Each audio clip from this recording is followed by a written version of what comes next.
ಆತ್ಮೀಯ ವಿದ್ಯಾರ್ಥಿಗಳಿಗೂ ಶ್ರೀ ಕಾಮಾಕ್ಷಿ ಟ್ಯುಟೋರಿಯಲ್ಗೆ ಸ್ವಾಗತ. ಇವತ್ತಿನ ಕ್ಲಾಸ್ ಒಳಗೆ ನಾವು ಇವತ್ತು ನಡೆತಕ್ಕಂತಹ ಸೈನ್ಸ್ ಎಕ್ಸಾಮ್ದ ಸೊಲ್ಯೂಷನ್ ನೋಡೋಣಂತ್ರಿ. First physics ನೋಡೋಣಂತ್ರಿ.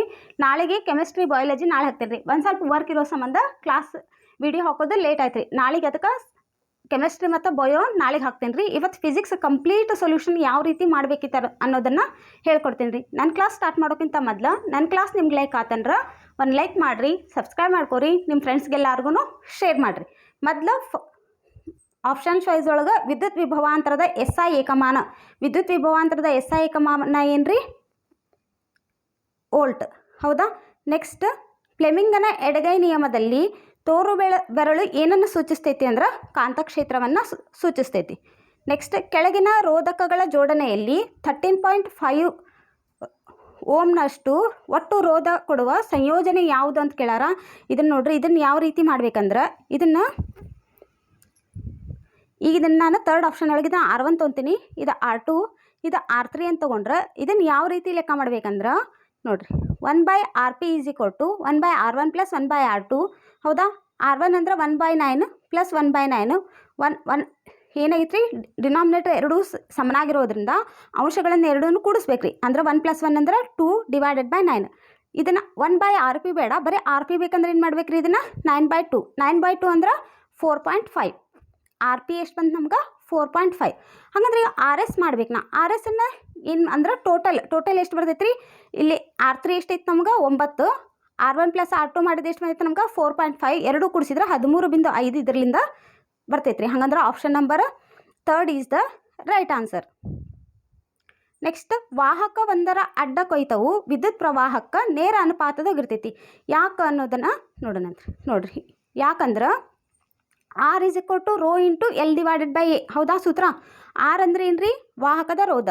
A ಅಂದ್ರೆ ವಾಹಕದ ಅಡ್ಡ ಕೊಯ್ತು. ಓಮ್ನ ನಿಯಮದ ಪ್ರಕಾರ R ಅಂದ್ರೆ ಏನು?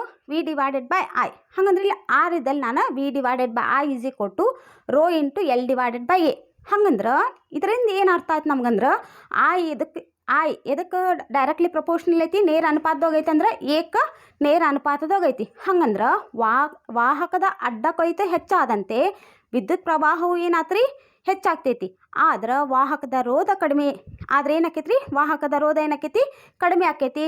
ಆದ್ದರಿಂದ ವಾಹಕ ಒಂದರ ಅಡ್ಡ ಕೊಯ್ತವು ವಿದ್ಯುತ್ ಪ್ರವಾಹಕ್ಕೆ ಏನಿರ್ತೈತಿ? ನೇರ ಅನುಪಾತದಲ್ಲಿರ್ತೈತಿ. ಅಥವಾ ಇದರ ಆನ್ಸರ್ ಬರೀರಿ. ಇಲ್ಲಾಂದ್ರೆ ವಾಹಕದ ದಪ್ಪ ಹೆಚ್ಚಾದಂತೆ ಏನಾಕೈತಿ? ಎಲೆಕ್ಟ್ರಾನ್ಗಳ ಪ್ರವಾಹ ಹೆಚ್ಚಾಗಿ ವಿದ್ಯುತ್ ಪ್ರವಾಹ ಏನಾಕೈತಿ? ಹೆಚ್ಚಾಕೈತಿ. ಇವೆರಡರಾಗ ಯಾವ್ದು ಬರೆದ್ರು ಆನ್ಸರ್ ಕೊಡ್ತಾರೆ ರೀ. ಏನಂದ್ರೆ ವಾಹಕದ ಅಡ್ಡ ಕೊಯ್ತ ಹೆಚ್ಚಾದಂತೆ ವಿದ್ಯುತ್ ಪ್ರವಾಹನೂ ಹೆಚ್ಚಾಕೈತಿ. ಅದರಲ್ಲೇ ವಾಹಕದ ರೋಧ ಏನಾಕೈತಿ? ಕಡಿಮೆ ಆಕೈತಿ.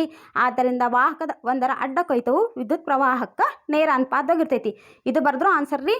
ಇಲ್ಲಾಂದ್ರೆ ವಾಹಕದ ದಪ್ಪ ಹೆಚ್ಚಾದಂತೆ ಎಲೆಕ್ಟ್ರಾನ್ಗಳ ಪ್ರವಾಹ ಹೆಚ್ಚಾಗಿ ವಿದ್ಯುತ್ ಪ್ರವಾಹ ಏನಾಕೈತಿ? ಅಲ್ಲೇ ಹೆಚ್ಚಾಕೈತಿ. ನೆಕ್ಸ್ಟ್ 5th ಕ್ವಶನ್ ಏನೈತಿ?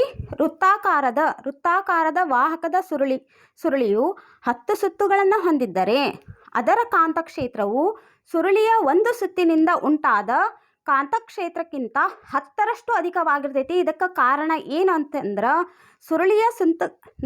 ಸುರುಳಿಯ ಸುತ್ತುಗಳ ಸಂಖ್ಯೆ ಹೆಚ್ಚಾದಂತೆ ವಿದ್ಯುತ್ ಪ್ರವಾಹವು ಹೆಚ್ಚಾಗಿರೋದ್ರಿಂದ ಅಲ್ಲಿ ಕಾಂತಕ್ಷೇತ್ರ ಏನಾಕೈತ್ರಿ? ಅಧಿಕವಾಗ್ತೈತಿ.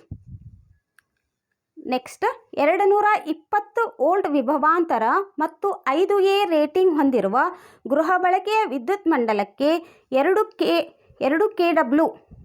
ಕಿಲೋವ್ಯಾಟ್ ಸಾಮರ್ಥ್ಯವಿರುವ ಗೀಸರ್ ಜೋಡಿಸಬಹುದೇ? ನಿಮ್ಮ ಉತ್ತರವನ್ನು ಏನು ಮಾಡ್ಬೇಕ್ರಿ? ಪುಷ್ಟೀಕರಿಸ್ರಿ ಅಂದ್ರೆ ನೋಡ್ರಿ, ಇದನ್ನು ಯಾವ ರೀತಿ ಮಾಡ್ಬೇಕಂದ್ರೆ ನೋಡ್ರಿ, P = 2 kW ಅಂದರೆ 2 ಕಿಲೋವ್ಯಾಟ್ ಕೊಟ್ಟಾರ. ಹೌದಾ? ಅಂದರೆ 2 ಕಿಲೋವ್ಯಾಟ್ ಅದರ ಅರ್ಥ ಏನು ರೀ? ಇದು 2000 watt. I = 5A. V = 220 volt. ಸೂತ್ರ ಏನೈತ್ರಿ ನಮ್ಗೆ? ವಿದ್ಯುತ್ ಸಾಮರ್ಥ್ಯ ಕಂಡು ಹಿಡಿಯೋ ಸೂತ್ರ P = VI. P ಅಂದ್ರೆ ಎಷ್ಟೈತ್ರಿ? 20,000. V ಅಂದ್ರೆ 220. I ಹಂಗೆ ಬರ್ಕೊಂಡ್ರಿ 20,000. ಇದು ಇಲ್ಲಿ 220 ಐತಲ್ಲ, ಇದನ್ನು ಕೆಳಗೆ ತೊಗೊಂಬರೋಣಂತ. ಈಗ ಇದೇನು ಕಡ್ತಾ ಎಲ್ಲ ಹೊಡೆದ್ರೆ ಏನು ಬರ್ತೈತಿ? I = 9.09 ampere ಬಂತ್ರಿ.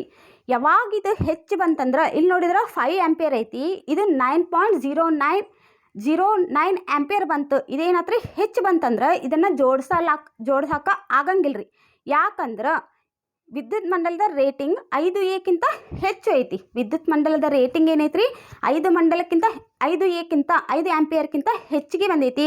ಅದರಿಂದ ಇದನ್ನು ಜೋಡ್ಸಕ್ಕೆ ಆಗಂಗಿಲ್ಲ. ತಿಳಿತ್ರಿ. ಇದು I = 9.09 ಅಂದ್ರೆ ಇರೋದು 5 ಆಂಪಿಯರ್ ಇತ್ತು, ನಮ್ದು ಬಂದಿದ್ದೇನೈತ್ರಿ 9.09 ಆಂಪಿಯರ್ ಬಂತು. ಇದೀನ ಅದಕ್ಕಿಂತ ಏನು ಬಂತಿದೆ ಹೆಚ್ಚು ಬಂತು.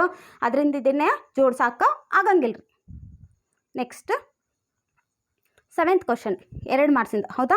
7th ಕ್ವಶನ್ದು ರೋಧಕಗಳ ಸಮಾಂತರ ಸಂಯೋಜನೆಯನ್ನು ತೋರಿಸುವ ಒಂದು ವಿದ್ಯುತ್ ಮಂಡಲ ಚಿತ್ರವನ್ನು ಬರೀರಿ ಅಂದ್ರೆ ಇದನ್ನು ನಿಮ್ಮ ಟೆಕ್ಸ್ಟ್ ಬುಕ್ನಾಗ ಐತಿ. ಇದು ಸೇಮ್ ಎಕ್ಸಾಕ್ಟ್ಲಿ ಇದನ್ನು ಇದೇ ಥರ ಬರೀಬೇಕ್ರಿ.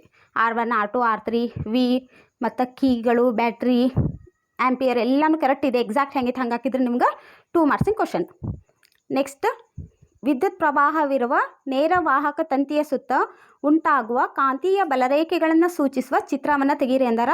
ಇದು ನಿಮ್ಮ ಟೆಕ್ಸ್ಟ್ ಬುಕ್ನಾಗ ಐತ್ರಿ. ಇದು ಎಕ್ಸಾಕ್ಟ್ಲಿ ಸೇಮ್ ಇದೇ ಥರ ತೆಗೆದು ಬಂದರೆ ನಿಮ್ಗೆ 2 ಮಾರ್ಕ್ಸ್ ಕ್ವಶನ್ ರೀ. ಇದು ನೋಡಿದ್ರಿ. ಇದು ನೆಕ್ಸ್ಟ್ ಕ್ವಶನ್ ಏನೈತ್ರಿ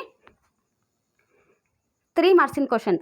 25 ಓಮ್ ರೋಧ ಹೊಂದಿರುವ ಒಂದು ವಿದ್ಯುತ್ ದೀಪ ಮತ್ತು 5 ಓಮ್ ರೋಧವನ್ನು ಹೊಂದಿರುವ ಒಂದು ವಾಹಕವನ್ನು 5 ವೋಲ್ಟ್ ಶುಷ್ಕ ಕೋಶಕ್ಕೆ ಸರಣಿ ಕ್ರಮದಲ್ಲಿ ಸಂಪರ್ಕಿಸಿದೆ. ಅಲ್ಲಿ ಉಂಟಾಗಿರ್ತಕ್ಕಂಥ ಮಂಡಲದ ಒಟ್ಟು ರೋಧ, ಮಂಡಲದಲ್ಲಿ ಪ್ರವಹಿಸುವ ವಿದ್ಯುತ್ ಪ್ರವಾಹ, ವಿದ್ಯುತ್ ದೀಪ ಮತ್ತು ವಾಹಕ ತುದಿಗಳ ನಡುವಿನ ವಿಭವಾಂತರವನ್ನು ಕಂಡುಹಿಡಿಯಿರಿ ಅಂದ್ರೆ ಅದನ್ನು ಯಾವ ರೀತಿ ಮಾಡ್ಬೇಕನ್ನೋದನ್ನು ನೋಡ್ರಿ. ಫಸ್ಟ್ ಏನು ಮಾಡ್ಬೇಕಂದ್ರೆ ಏನೇನು ಕೊಟ್ಟಾರ ಹಚ್ಕೋರಿ. R1 ಕೊಟ್ಟಾರ 25 ಓಮ್ ಕೊಟ್ಟಾರ, R2 ಕೊಟ್ಟಾರ 5 ಓಮ್ ಕೊಟ್ಟಾರ, ಅದಾದಮೇಲೆ V = 5V ಕೊಟ್ಟಾರ. ಹೌದಾ? ಫಸ್ಟ್ ಏನು ಮಾಡಿರಿ RS ಮಾಡಿರಿ. ಇದರ ಈಸಿ R1 + R2 ಮಾಡಿಬಿಡೋದು. R1 ಎಷ್ಟೈತ್ರಿ 25 + 5 ಮಾಡಿದ್ರೆ 30 ಓಮ್. ಇದಕ್ಕೆ 1 ಮಾರ್ಕ್ಸ್. ನೆಕ್ಸ್ಟ್ ಓಮ್ನ ನಿಯಮ ಏನು ಹೇಳ್ತೈತ್ರಿ V = IR. ಹೌದಾ?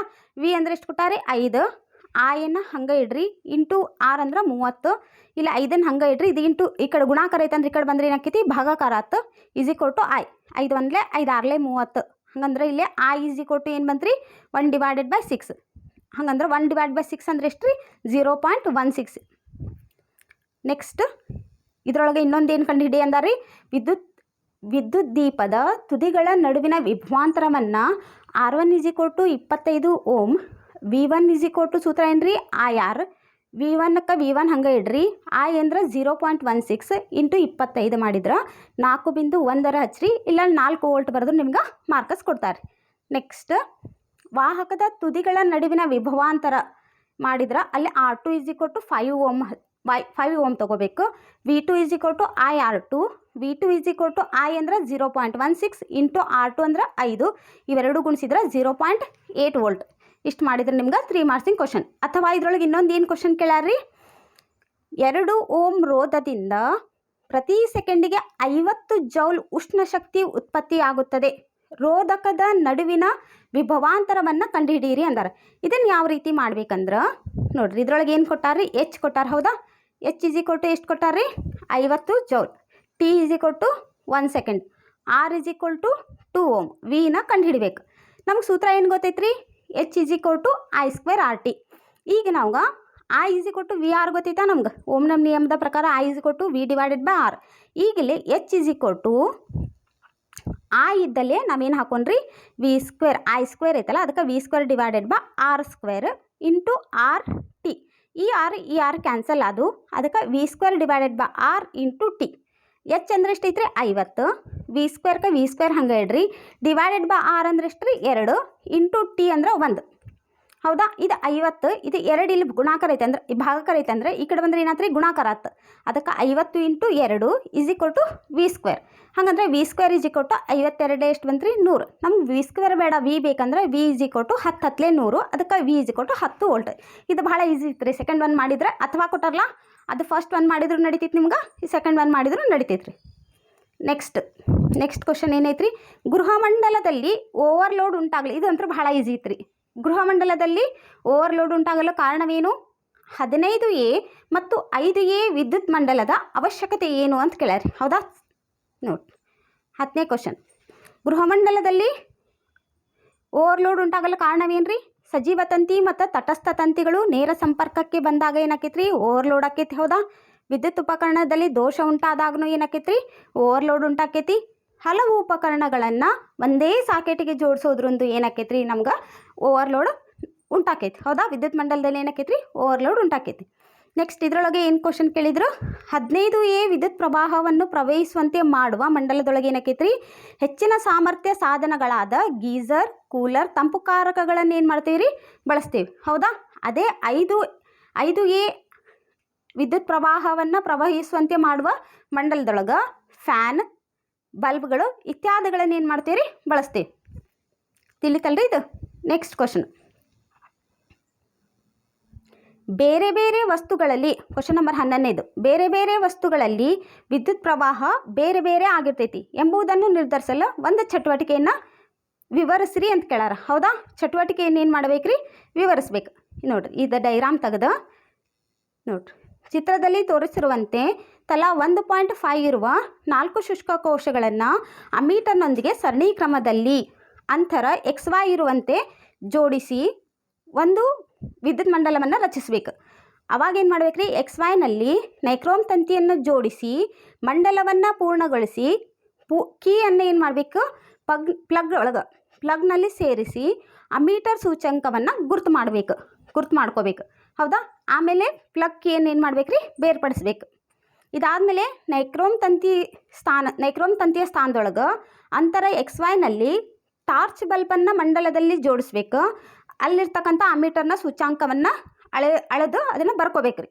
ನೆಕ್ಸ್ಟ್ 10 ವ್ಯಾಟ್ ಬಲ್ಬನ್ನು XY ತುದಿಗಳ ನಡುವೆ ಜೋಡಿಸಿ ಅಮೀಟರ್ ಸೂಚ್ಯಾಂಕವನ್ನು ಬರ್ಕೋಬೇಕು. ಈ ಚಟುವಟಿಕೆಯನ್ನು ನಮ್ಗೆ ತಿಳಿದುವಂಥ ಅಂಶ ಏನಂದ್ರೆ ಬೇರೆ ಬೇರೆ ವಸ್ತುಗಳಲ್ಲಿ ವಿದ್ಯುತ್ ಪ್ರವಾಹ ಕೂಡ ಏನಿರ್ತೈತ್ರಿ ಬೇರೆ ಬೇರೆ ಆಗಿರ್ತೈತಿ ಅನ್ನೋದನ್ನು ತಿಳಿದುಕೊಂಡ್ವಿ. ಇಷ್ಟು ಬರೆದ್ರೆ ಸಾಕ್ರಿ ನಿಮ್ಗೆ 3 ಮಾರ್ಕ್ಸಿನ ಕ್ವಶನ್ ಇದು.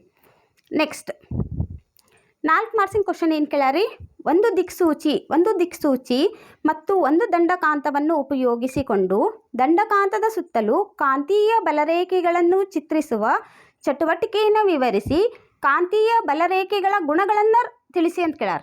ಹೌದಾ, ಇದನ್ನು ಯಾವ ರೀತಿ ಮಾಡ್ಬೇಕಂದ್ರೆ ನೋಡ್ರಿ, ಕಾಂತೀಯ ಬಲರೇಖೆದ್ದು ಗೊತ್ತೈತಲ್ಲ, ಇದು ನಾರ್ತ್, ಇದು ಸೌತ್ ಫುಲ್, ಇಲ್ಲಿಂದ ಈ ರೀತಿ ಕಾಂತೀಯ ಬಲರೇಖೆಗಳು. ಹೌದಾ, ಈಗ ದಿಕ್ಸೂಚಿಯ ಸಹಾಯದಿಂದ ದಂಡಕಾಂತ ಒಂದರ ಸುತ್ತಲಿನ ಕಾಂತೀಯ ಬಲರೇಖೆಗಳನ್ನು ಎಳೆಯೋದು ಯಾವ ರೀತಿ ಮಾಡ್ಬೇಕಂದ್ರೆ, ಬಿಳಿಯ ಹಾಳೆಯ ಮೇಲೆ ದಂಡಕಾಂತವನ್ನಿರಿಸಿ ದಂಡಕಾಂತದ ಸುತ್ತಲಿನ ಸೀಮಾರೇಖೆಯನ್ನು ಗುರುತು ಮಾಡಿ ದಂಡಕಾಂತದ ಉತ್ತರ ಧ್ರುವದ ಬಳಿ ದಿಕ್ಸೂಚಿಯನ್ನಿಡಿ.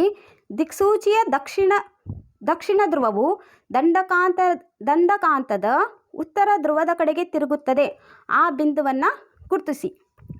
ಅದಾದಮೇಲೆ ದಿಕ್ಸೂಚಿಯ ಉತ್ತರ ಧ್ರುವವು ಮೊದಲು ಆಕ್ರಮಿಸಿದ್ದ ಸ್ಥಾನವನ್ನು ದಕ್ಷಿಣ ಧ್ರುವವು ಆಕ್ರಮಿಸಿಕೊಂಡು ದಿಕ್ಸೂಚಿಯನ್ನು ಚಲಿಸಿ ಆ ಬಿಂದುವನ್ನು ಗುರುತಿಸಿ. ಇದೇ ರೀತಿ ದಿಕ್ಸೂಚಿಯನ್ನು ದಂಡಕಾಂತದ ದಕ್ಷಿಣ ಧ್ರುವ ತಲುಪುವವರೆಗೆ ಹಂತವಾಗಿ ಚಲಿಸುವುದನ್ನು ಮುಂದುವರಿಸಿ. ಗುರುತು ಮಾಡಿದ ಬಿಂದುಗಳನ್ನು ಒಂದು ನಯವಾದ ವಕ್ರರೇಖೆಯಿಂದ ಸೇರಿಸಿ. ಈ ವಕ್ರರೇಖೆಯು ಕಾಂತೀಯ ಬಲರೇಖೆಗಳನ್ನು ಪ್ರತಿನಿಧಿಸುತ್ತದೆ ಅಂಥೇಳಿ ಈ ರೀತಿ ಇದು ಡೈಗ್ರಾಮ್ ತೆಗೆದು ಬಂದ್ರೆ ಸಾಕ್ರಿ. ನಾರ್ತ್ ಸೌತ್ ಮಾಡಿ ಇಲ್ಲಿಂದ ಇಲ್ಲಿಗೆ ಇದನ್ನು ಈ ರೀತಿ ಡೈಗ್ರಾಮನ್ನು ತೆಗೆದು ಬರ್ರಿ. ತಿಳಿತಲ್ಲ ಇದು. ನೆಕ್ಸ್ಟ್, ಕಾಂತೀಯ ಬಲರೇಖೆಗಳ 2 ಗುಣಗಳು. ನೋಡ್ರಿ, ಕಾಂತೀಯ ಬಲರೇಖೆಗಳು ಉತ್ತರ ಧ್ರುವದಲ್ಲಿ ಉತ್ಸರ್ಜಿತವಾಗಿ ದಕ್ಷಿಣ ಧ್ರುವದಲ್ಲಿ ಏನಾಗ್ತಾವ್ರಿ ವಿಲೀನಗೊಳ್ತಾವೆ. ಕಾಂತದ ಒಳಭಾಗದಲ್ಲಿ ಕಾಂತದ ದಕ್ಷಿಣ ಧ್ರುವದಿಂದ ಉತ್ತರ ಧ್ರುವದ ಕಡೆಗೆ ಕಾಂತೀಯ ಬಲರೇಖೆಗಳಿರ್ತಾವೆ. ಕಾಂತೀಯ ಬಲರೇಖೆಗಳು ಆವೃತ ಜಾಲಗಳಾಗಿವೆ. ಕಾಂತೀಯ ಬಲರೇಖೆಗಳ ದಟ್ಟಣೆ ಹೆಚ್ಚಾದಲ್ಲಿ ಕಾಂತಕ್ಷೇತ್ರದ ಬಲವು ಏನಾಗಿರ್ತೈತಿ ರೀ ಹೆಚ್ಚಾಗಿರ್ತೈತಿ. ಯಾವುದೇ 2 ಕಾಂತೀಯ ಬಲರೇಖೆಗಳು ಒಂದನ್ನೊಂದು ಏನು ಮಾಡಂಗಿಲ್ಲ ರೀ, ಅವು ಯಾವಾಗೂ ಛೇದಿಸಂಗಿಲ್ಲ. ಇದು ಮೋಸ್ಟ್ ಇಂಪಾರ್ಟೆಂಟ್. ಇದು ನೆಕ್ಸ್ಟ್ ಅಪ್ಕಮಿಂಗ್ ಎಕ್ಸಾಮ್ಗೂ ಇವೆಲ್ಲ ಕ್ವಶನ್ ಇಂಪಾರ್ಟೆಂಟ ರೀ ನಿಮ್ಗೆ. ನೆಕ್ಸ್ಟ್ ಏನು ಕ್ವಶನ್ ಕೇಳ್ಯಾರ ಇದ್ರೊಳಗೆ, ವಿದ್ಯುತ್ ಪ್ರವಹಿಸುತ್ತಿರುವ ವಾಹಕವನ್ನು ಕಾಂತಕ್ಷೇತ್ರದಲ್ಲಿ ಇರಿಸಿದಾಗ ಅದು ಯಾಂತ್ರಿಕ ಬಲವನ್ನು ಅನುಭವಿಸ್ತೈತಿ ಎಂದು ನಿರ್ಧರಿಸುವ ಒಂದು ಚಟುವಟಿಕೆಯನ್ನು ವಿವರಿಸಬೇಕು. ವಾಹಕದ ಮೇಲಿನ ಬಲದ ದಿಕ್ಕನ್ನು ಕಂಡುಹಿಡಿಯಲು ಸಹಾಯಕವಾದ ನಿಯಮವನ್ನು ವಿವರಿಸ್ರಿ ಅಂತ ಕೇಳ್ಯಾರ. ಇದನ್ನು ಯಾವ ರೀತಿ ನೋಡ್ರಿ, ಇದನ್ನು ಈ ಡೈಗ್ರಾಮ್ ತೆಗಿಬೇಕು. ಈ ಡೈಗ್ರಾಮ್ ತೆಗೆದು ಬಂದ್ರಿ, ಇಲ್ಲಿ ನೋಡ್ಕೊರಿ, ಆಲ್ರೆಡಿ ಎಕ್ಸಾಮ್ ಬರ್ದು ಬಂದ್ರಿ. ಈ ಡೈಗ್ರಾಮ್ ತೆಗೆದು ಇದ್ರದ್ದು ಎಕ್ಸ್ಪ್ಲನೇಷನ್ ನೋಡಿರಿ. ಅಲ್ಯೂಮಿನಿಯಂನ ಒಂದು ಚಿಕ್ಕ ಸಲಾಕೆಯನ್ನು 2 ವಾಹಕ ತಂತಿಗಳ ಸಹಾಯದಿಂದ ನೇತು ಹಾಕಿ ಒಂದು ಶಕ್ತಿಯುತ ಲಾಳಾಕಾರದ ಕಾಂತವನ್ನು ತೆಗೆದುಕೊಂಡು ಅದರ ಕಾಂತಕ್ಷೇತ್ರವು ಮೇಲ್ಮುಖವಾಗಿರುವಂತೆ ಆ 2 ಧ್ರುವಗಳ ನಡುವೆ ಚಿಕ್ಕ ಸಲಾಕೆಯು ಇರುವಂತೆ ಇರಿಸಬೇಕು. ಅಲ್ಯೂಮಿನಿಯಂ ಸಲಾಕೆಯನ್ನು ಬ್ಯಾಟರಿ, ಸ್ವಿಚ್ ಮತ್ತು ರಿಯೋಸ್ಟಾಟ್ಗಳಿಗೆ ಸರಣಿ ಜೋಡಣೆಯಲ್ಲಿ ಸಂಪರ್ಕಿಸಬೇಕು. ಈಗ ಒಂದು ನಿರ್ದಿಷ್ಟ ದಿಕ್ಕಿನಲ್ಲಿ ಅಲ್ಯೂಮಿನಿಯಂ ಸಲಾಕೆಯ ಮೂಲಕ ವಿದ್ಯುತ್ ಹರಿಯಬೇಕು. ಸಲಾಕೆಯು ಒಂದು ದಿಕ್ಕಿನಲ್ಲಿ ಸ್ಥಾನಪಲ್ಲಟಗೊಳ್ತೈತಿ. ಸಲಾಕೆಯಲ್ಲಿನ ವಿದ್ಯುತ್ ಪ್ರವಾಹದ ದಿಕ್ಕನ್ನು ಬದಲಾಯಿಸಿದಾಗ ಅದು ವಿರುದ್ಧ ದಿಕ್ಕಿನಲ್ಲಿ ಏನಾಕೈತಿ, ಸ್ಥಾನಪಲ್ಲಟಗೊಳ್ತೈತಿ. ಆದ್ದರಿಂದ ವಿದ್ಯುತ್ ಪ್ರವಾಹವಿರುವ ಸಲಾಕೆಯು ಕಾಂತಕ್ಷೇತ್ರದಲ್ಲಿ ಅದರ ಉದ್ದಕ್ಕೆ ಲಂಬವಾಗಿ ಒಂದು ಬಲವನ್ನು ಏನು ಮಾಡ್ತೈತಿ, ಅನುಭವಿಸ್ತೈತಿ. ಇದನ್ನಿಷ್ಟು ಬರೆದು ಅದು ಯಾವ ನಿಯಮದ ಮೇಲೆ ಅಂತ ಕೇಳಾರಲ್ಲ, ಇದು ಫ್ಲೆಮಿಂಗನ ಎಡಗೈ ನಿಯಮ ಬರೆದ್ರೆ ಸಾಕ್ರಿ. ಇದು ನಿಮ್ಗೆ 4 ಮಾರ್ಕ್ಸ್ ನಿಮ್ಗೆ ಗ್ಯಾರಂಟಿ ಕ್ವಶನ್ ರೀ. ನೆಕ್ಸ್ಟ್ ಕ್ವಶನ್ ಏನು ಕೇಳಿದ್ರಿ, 20 ಡಿಗ್ರಿ ಸೆಲ್ಸಿಯಸ್ನಲ್ಲಿ, ಇದಂತೂ ಭಾಳ ಈಸಿ ಕ್ವಶನ್ ಇತ್ತು. 20 ಡಿಗ್ರಿ ಸೆಲ್ಸಿಯಸ್ನಲ್ಲಿ ಎ, ಬಿ ಮತ್ತು ಸಿ ವಸ್ತುಗಳ ರೋಧಶೀಲತೆಯನ್ನು ನೀಡಲಾಗಿದೆ. ಇವುಗಳಲ್ಲಿ ಯಾವುದನ್ನು ವಾಹಕವಾಗಿ ಮತ್ತು ಯಾವುದನ್ನು ಅವಾಹಕವಾಗಿ ಬಳಸಬಹುದು? ನಿಮ್ಮ ಉತ್ತರವನ್ನು ಸಮರ್ಥಿಸಿ ಅಂದರು. ಹೌದಾ, ಇದನ್ನು ನೋಡಿರಿ. ಇದ್ರೊಳಗೆ ಏನು ಮಾಡ್ಬೇಕಂದ್ರೆ 20 ಡಿಗ್ರಿ ಇದ್ರೊಳಗೆ ಏನು ಇದನ್ನು ನೋಡಿದರೆ ಸಾಕ್ರಿ. ಇವೆರಡು ಏನು ಕೊಟ್ಟಾರಿ, ಕಡಿಮೆ ಕೊಟ್ಟಾರ. ಹೌದಾ, ಇದ್ರ ಎರಡದ್ದು ರೋಧನಶೀಲತೆ ಕಡಿಮೆ ಕೊಟ್ಟಾರ ಅಂದ್ರೆ ಇದು ವಾಹಕ. ಇದು ಏನೈತ್ರಿ, ಸಿ, ಇದ್ರದ್ದು ರೋಧನಶೀಲತೆ ಹೆಚ್ಚು ಐತೆ ಅಂದ್ರೆ ಇದು ಅವಾಹಕ. ಹೌದಾ, ಇದು ನೋಡ್ರಿ, ಇದು ಆನ್ಸರ್ ಏನಂತ ಬರೆದು ಬರ್ಬೇಕಂದ್ರೆ 20 ಡಿಗ್ರಿ ಸೆಲ್ಸಿಯಸ್ನಲ್ಲಿ ಎ ಮತ್ತು ಬಿಗಳು ಕಡಿಮೆ ರೋಧಶೀಲತೆಯನ್ನು ಹೊಂದಿರುವುದರಿಂದ ಇವುಗಳನ್ನು ವಾಹಕವಾಗಿ ಬಳಸಲಾಗುತ್ತದೆ.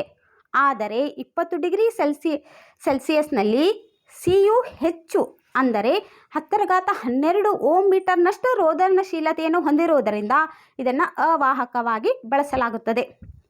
ಇದಾದಮೇಲೆ ಇನ್ನೊಂದು ಇದರೊಳಗೆ ಏನು ಕ್ವಶನ್ ಕೇಳಿದ್ರಿ, ತಾಪನ ಘಟಕಗಳು ಕೆಂಪಾಗಿ ಉರಿಯುವಂತೆ ವಿದ್ಯುತ್ ಹೀಟರ್ನ ಸುರುಳಿಯು ಉರಿಯುವುದಿಲ್ಲ, ಕಾರಣ ತಿಳಿಸಿ ಅಂದಿದ್ರು. ಹೌದಾ, ಇದಕ್ಕೆ ಕಾರಣ ಅಂದ್ರೆ ತಾಪನ ಘಟಕಗಳು ಹೆಚ್ಚಿನ ಪ್ರತಿರೋಧವನ್ನು ಹೊಂದಿರ್ತಾವೆ. ಆದರೆ ವಿದ್ಯುತ್ ಹೀಟರ್ಗಳು ಏನು ಮಾಡಿರ್ತಾವ್ರಿ, ಕಡಿಮೆ ರೋಧನವನ್ನು ಹೊಂದಿರ್ತಾವೆ. ಆದ್ದರಿಂದ ತಾಪನ ಘಟಕಗಳು ಕೆಂಪಾಗಿ ಉರಿಯುವಂತೆ ವಿದ್ಯುತ್ ಹೀಟರ್ನ ಸುರುಳಿಯು ಉರಿಯೋದಿಲ್ಲ. ಇಷ್ಟು ಬರೆದು ಬಂದ್ರೆ ಸಾಕ್ರಿ. ನಿಮ್ಮ ಫಿಸಿಕ್ಸ್ ಒಳಗೆ ನೋಡ್ರಿ, ಚೆಕ್ ಮಾಡಿರಿ ನೀವು ಏನೇನು ಆನ್ಸರ್ ಬರೆದು ಬಂದಿರಂತ. ನಾ ಹೇಳಿದ ಕ್ಲಾಸ್ ನಿಮ್ಗೆ ಲೈಕ್ ಆತಂದ್ರೆ 1 ಲೈಕ್ ಮಾಡಿರಿ, ಸಬ್ಸ್ಕ್ರೈಬ್ ಮಾಡ್ಕೊರಿ, ನಿಮ್ಮ ಫ್ರೆಂಡ್ಸ್ಗೆ ಎಲ್ಲರಿಗೂ ಶೇರ್ ಮಾಡಿರಿ. ನಾಳೆಗೆ ಕೆಮಿಸ್ಟ್ರಿ ಮತ್ತು ಬಯೋನಿ ಏನು ಮಾಡ್ತೀನಿ ರೀ, ಆನ್ಸರ್ ಹಾಕ್ತೀನಿ. ಮತ್ತು ಮ್ಯಾಥ್ಸ್ ಫುಲ್ ಯಾವ ರೀತಿ ಸಾಲ್ವ್ ಮಾಡ್ಬೇಕು ಅನ್ನೋದನ್ನು ನಾಳೆನ ನಿಮ್ಗೆ ವಿಡಿಯೋ ಸೆಂಡ್ ಮಾಡ್ತೀನಿ ರೀ. Thank you.